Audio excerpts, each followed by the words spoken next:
തനിക്ക് ഡ്രൈവർ ഇല്ലേ? ആ, ഒരുത്തനുണ്ടായിരുന്നു. കൂടെ നിന്ന് കുറെ കോണ്ടാക്ട്സ് ഒക്കെ ഒപ്പിച്ചേച്ച് ഇപ്പൊ സിനിമയിലെ പ്രൊഡക്ഷൻ മാനേജറായിട്ട് കൂടി. പകരം വേറൊരുത്തനെ കൊണ്ടുവന്നു.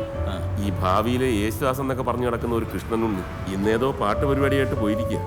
അത് ശരി. നല്ലവനാ, രക്ഷപ്പെടുന്നേ രക്ഷപ്പെടട്ടെ. അതെ. ആ, പിന്നെ എനിക്കങ്ങനെ റെഗുലറായിട്ട് ഡ്രൈവറെ ഒന്നും ആവശ്യമില്ല. തനിക്ക് വേണമെങ്കിൽ പറഞ്ഞാൽ മതി, വിട്ടുതരാം കേട്ടോ. ഓ, താൻ ഇങ്ങോട്ടൊക്കെ വന്നിട്ട് ഒരു 4-5 കൊല്ലം ആയി കാണുമല്ലേ? അന്ന് വിജയുടെ പടം ഡിസ്ട്രിബ്യൂഷൻ എടുത്ത സമയത്ത് എന്തോ വന്നതാ. ആ, കഴിഞ്ഞ 5-6 കൊല്ലത്തിനിടയ്ക്ക് കുറച്ച് ലാഭം കിട്ടിയ പടം അതാ. അതോടുകൂടി ഡിസ്ട്രിബ്യൂഷനിലേക്ക് തിരിഞ്ഞു. അത് പതിവാക്കിയപ്പോ കാഞ്ഞിരപ്പള്ളിയിലെ തറവാട് പോയി കിട്ടി. ആ, വൈഫ് ഡോക്ടർ ആയതുകൊണ്ടും അവളുടെ വീട്ടിൽ നിന്നുള്ള സപ്പോർട്ട് ഉള്ളതുകൊണ്ടും താമസിക്കുന്ന ഫ്ലാറ്റ് നഷ്ടപ്പെട്ടിട്ടില്ല. 1 വർഷമായി ഈ കെട്ടിടത്തിന്റെ വാടക പോലും കൊടുത്തിട്ട്. അല്പം മനുഷ്യപ്പറ്റുള്ള ഒരു സിനിമാ പ്രേമിയാണ് ഇതിന്റെ ഓണർ. താൻ പിന്നെ ഭാഗ്യവാന്. പ്രൊഡക്ഷനിലോട്ടൊന്നും ഇറങ്ങാതെ കിട്ടിയ കാശ് മുഴുവൻ ബാങ്കിലിട്ട് തരക്കേടില്ലാതെ ജീവിച്ചു പോകുന്നുണ്ടല്ലോ. ഒരു കാലത്ത് ഞാൻ ധൂർത്തടിച്ചിട്ടില്ല. ഉള്ളതുകൊണ്ടൊക്കെ സന്തോഷമായിട്ട് അങ്ങ് പോവും. പിന്നെ ചില്ലറ ബിസിനസ്സൊക്കെ പൊട്ടിയത് തനിക്കറിയാമല്ലോ. ചില്ലറയല്ലേ പൊട്ടിയുള്ളൂ. നമ്മളെ പോലെ തറവാടൊന്നും കൊണ്ട് കളഞ്ഞില്ലല്ലോ. ഒരു ചായ എടുക്കട്ടെ? കട്ടനേ ഉള്ളൂ. ശരി. ആ, ഈ സാമ്പത്തിക ഭദ്രത വലിയൊരു സമാധാനമാണ് മോഹൻ. ആ, നേരത്തെ എത്തിയല്ലോ. വാ, മനസ്സിലായോ? അരുൺ രാജീവ് ചെയ്ത 2 പടവും 100 days അടിച്ച സംവിധായകന്. അറിയാം. ഒരു ഗംഭീര സ്ക്രിപ്റ്റ് കയ്യിലുണ്ട്. ട്രെയിനിൽ വെച്ച് പരിചയപ്പെട്ടപ്പം എന്നോടൊരു ത്രെഡ് പറഞ്ഞു. ഇനി വേറൊരുത്തനോട് മിണ്ടിപ്പോകരുത്, എത്രയും പെട്ടെന്ന് സ്ക്രിപ്റ്റ് ആക്കാൻ പറഞ്ഞിട്ട് ഞാൻ കയറി അങ്ങ് വട്ടം പിടിച്ചു. ഒരു ചായ ആകാല്ലേ? സർ, സിനിമ ഞാൻ കണ്ടിരുന്നു. ഗംഭീര പെർഫോമൻസ് ആയിരുന്നു. സാറിന് എന്തായാലും ഒരു അവാർഡ് ഐ ആം ഷുവർ. വിളിക്കുന്നവരെല്ലാം ഇത് തന്നെയാ പറയുന്നല്ലേ, ദൈവം വലിയവനാണ്. കാത്തിരുന്നാണേലും ഇങ്ങനെ ഒരു ക്യാരക്ടർ കിട്ടാനും അത് തന്നെ കൊണ്ട് പൊലിപ്പിക്കാനും കഴിഞ്ഞിട്ടുണ്ട്.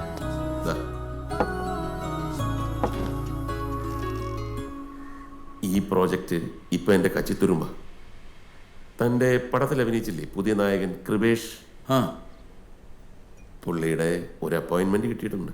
ഓ, എങ്ങനെയെങ്കിലും സമ്മതിപ്പിച്ചെടുക്കണം. എല്ലാം ശരിയാവും പ്രകാശ്. പുലരി പിക്ചേഴ്സിന് വീണ്ടും ഒരു പൂക്കാലം വരും.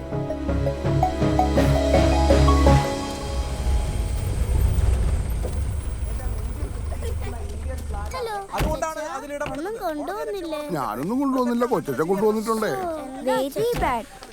നിങ്ങൾ പറഞ്ഞേപ്പിച്ച മുഴുവൻ കൊണ്ടുവന്നിട്ടുണ്ട്.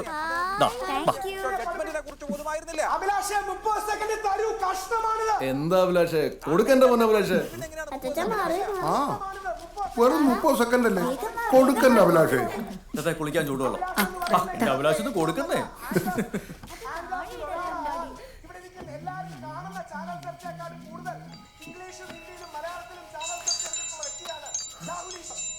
സുഖായിരിക്കട്ടെ ചോ. എവിടാ കൂട്ടി കേറിയോ? കേറി 3-4 പാട്ടുകൾ നോക്കാനുണ്ട്. അടുത്ത ആഴ്ച ഒരു ഭക്തിഗാനം വളയണ്ടേ കൊളമാവില്. കൊളമാവിലോ? കൊളമാക്കല്ലേ, നല്ല ഇടിയന്മാരുള്ള സ്ഥലവാ. ഈ ചളു പഠിക്കാനാണോ അച്ഛൻ എന്നെ വിളിച്ചത്? അല്ലടാ, നീ അന്ന് കൊയർ പഠിപ്പിക്കാൻ വന്നപ്പോ എന്റെ ഒരു പരിചയക്കാരൻ കൊച്ചച്ഛൻ ഫാദർ ജെയ്സനെ കണ്ടില്ലായിരുന്നു? ആ അച്ഛന്റെ ഇടവക്കാരൻ ഒരുത്തൻ ഏതാണ്ട് കൊള്ളാവുന്ന ഒരു TV ചാനലിലെ പ്രോഗ്രാം ഡയറക്ടറാണെന്ന്. അവിടെ ഒരു പാട്ട് പരിപാടി അവർ ഉടൻ തുടങ്ങുന്നുണ്ടത്രേ. പ്രതീഷ് എന്ന അവന്റെ പേര്. നമ്പർ ഞാനിപ്പോ വാട്സാപ്പിൽ അയച്ചേക്കാം. എന്നാ ഏതെന്നൊക്കെ ചോദിച്ച് മനസ്സിലാക്കി നാളെ അവിടെ പോണം. ഏറ്റല്ലോ? ഓ ശരി, ഏറ്റു.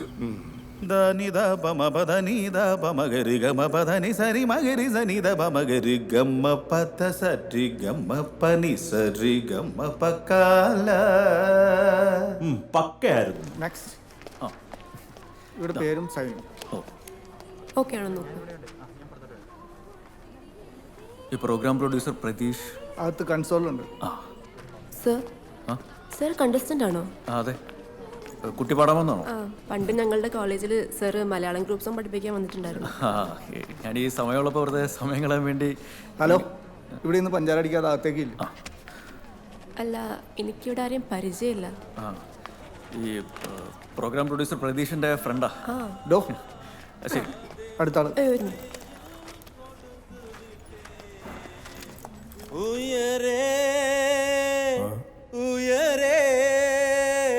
അനീഷേ സർ, ഇത് ഉയരെ അല്ല ഉയരെയാണ്. ഉയര് പോകുമ്പോഴാണ് നമ്മൾ മേപ്പോട്ട് കാണിക്കേണ്ടത്. ലിറിക്സ് പോലും പഠിക്കാതെ ഇവനൊക്കെ പാടാൻ വന്നിരിക്കണേ. സോറി, പ്രതീഷ്. യെസ്, പ്രതീക്ഷാണ്. ഞാൻ ഫാദർ ജെയ്സൺ പറഞ്ഞിട്ട് വന്നതാണ്. ഒരു കൃഷ്ണനുണ്ണി.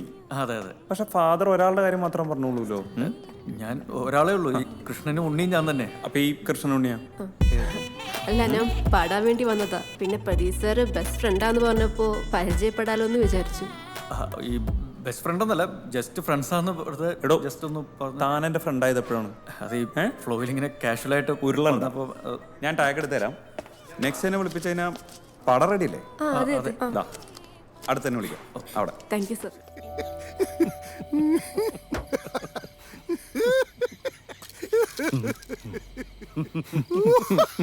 എന്താടോ ദാമോദര ഇങ്ങനെ കിടന്ന് ഇവൻ വലിയ പാട്ട് പരിപാടിയിലൊക്കെ ഓഡീഷനൊക്കെ പാസ്സായി ജഡ്ജിമാരൊക്കെ എണീറ്റ് കൈയടിപ്പിച്ചിട്ട് വന്നിരിക്കല്ലേ? എണീറ്റൊന്നും നിന്നില്ല, ഇഷ്ടമായത് ഇങ്ങനെ കാണിച്ചു. അതൊരു പച്ചക്കൊടികളാ.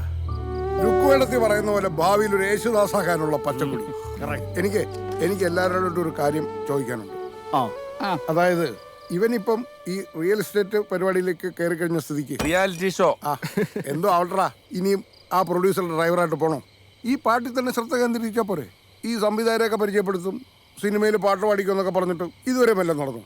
അതെ, എൻ്റെ അഭിപ്രായം അത് തന്നെയാണ്. അതൊക്കെ ഓരോരുത്തരുടെ ടൈമാന്നേ. അങ്ങേരുടെ കൂടെ നടന്ന് 2 വർഷം കൊണ്ടുണ്ടാക്കിയ ബന്ധങ്ങൾ വെച്ച് ഞാൻ സിനിമയിൽ അറിയപ്പെടുന്ന ഒരു പ്രൊഡക്ഷൻ കൺട്രോളർ ആയില്ലേ. നീ തൽക്കാലം പാട്ടിൽ മാത്രം കോൺസെൻട്രേറ്റ് ചെയ്യുക. ഇതെങ്ങാനും ക്ലിക്കായാലേ ലൈഫ് ജിങ്കാലാലയാ. എന്ന് പറഞ്ഞാൽ എങ്ങനെ? സാറ് പറഞ്ഞ പോലെയൊക്കെ ചെയ്തു. എൻ്റെ സമയം തെളിയാതിരുന്ന ഇപ്പോൾ സാറിൻ്റെ കുഴപ്പമായോ? എടുപിടിന്ന് അവിടെ നിന്നിട്ട് പോരാൻ പറ്റിയല്ലോ, അത് ശരിയല്ല. പിന്നെ ഞാനൊരു ഓഡീഷൻ പാസ്സായതോളൂ, അല്ലാതെ സിനിമാ പാട്ടുകാരനൊന്നും ആയിട്ടില്ല. എന്തെങ്കിലും ഒന്ന് ആവുന്നിടം വരെ നീ ആ ജോലി കളയരുതെന്നാണ് എൻ്റെ അഭിപ്രായം. ഒരു ജോലി ഉള്ളത് നല്ലതേട്ടാ. ഞാനൊരു അഭിപ്രായം ചോദിച്ചതേ ഉള്ളൂ. അങ്ങനെയെങ്കിൽ അങ്ങനെ. അതാ ബെസ്റ്റ്. 5, 6, 7 and 5, 6, 7 and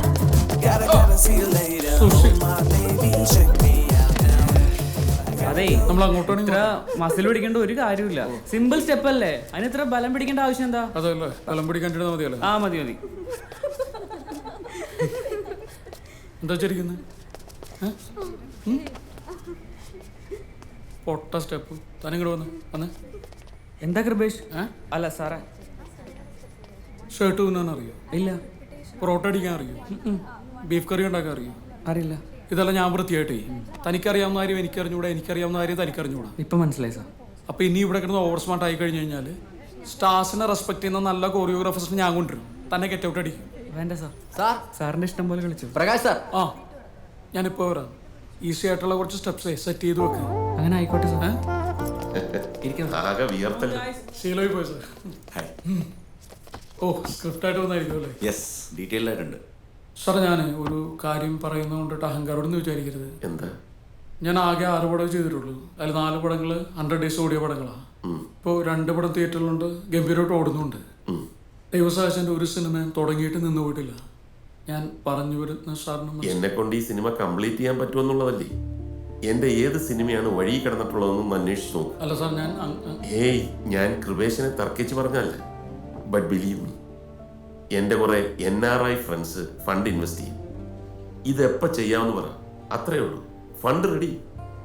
സാർ, ഒരു കാര്യം ചോദിച്ചോട്ടെ?